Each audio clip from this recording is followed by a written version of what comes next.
אהלן, מה המצב? היי בני. רגע. בסודוקו שלך, בכיף. הסודוקו שלך שם זה 3 כאן, וכאן 9. לא, הבקבוק הכחול לא יהווה בעיה, פתרתי גם את זה. הטמנתי במקומו, היה לי כחול בבגז'. בסדר, שמאלנים, הדיס, הכל בסדר, בני כאן. בני! אחלה. איפה הוא, בקומה למעלה? לא, אני אדבר על זה בקום שלישי, זה כמו שאני, תזכיר אותי, אגו.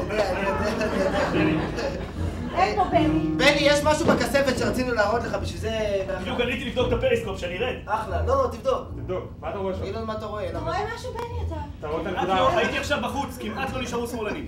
כמעט אף אחד. צילה, תני לו מרחב, אנחנו השמאלנים האחרונים בארץ, אז... אז צריך להתרבות, לא? לא עכשיו, לא עכשיו. צילה! תרגי, תמיד יש לך אותי. כן, את גם יודעת שבני הוא...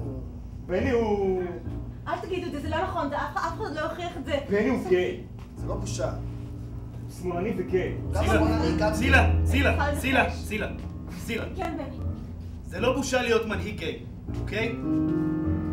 ואת יודעת משהו, צילה? הוא כתב על זה פעם שיר. אתה יודע מה? אולי אני אפילו אשאיר אותו. הוא ושי. אולי הגיע הזמן שאני אסביר לך בוא ככה מה נשאיר אני את זה. מרגיש. אולי ככה אני אלמד. כן. תשאיר להם את השיר, שי.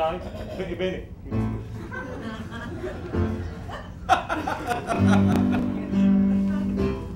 במדינה שאין בה כל כך הרבה שמאלנים, אם יש אהבה זה מרגש. היא ניתנת רק לתימנים או ימנים.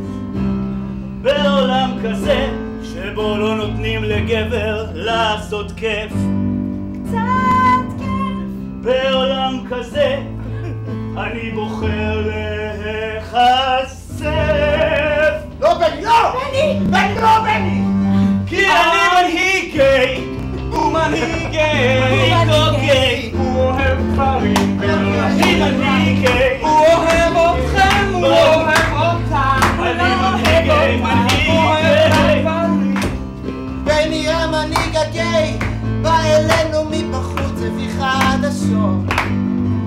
הסתכל על כמה בנות, אמר זה לא מעניין אותי, אני אוהב זקנות, כי הן מזכירות יותר לגברים מאשר נשים. היא עושה הערות על הסנטר.